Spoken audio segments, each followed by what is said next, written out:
Ginamit ko si Lucas bilang jungler at sinubukan ko ang War Axe at Thunderbelt sa kanya. Gusto ko lang malaman kung magiging maganda ang resulta ng pinagsamang War Axe at Thunderbelt para kay Lucas.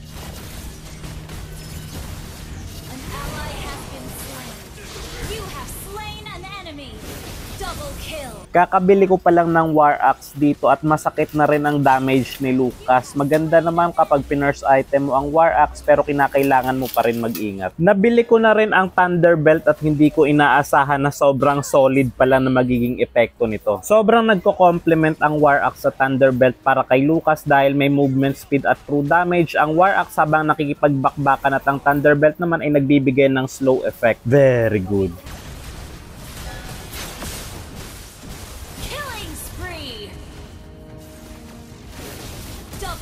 Binibili mo rin ba ang War Axe at Thunderbelt kay Lucas?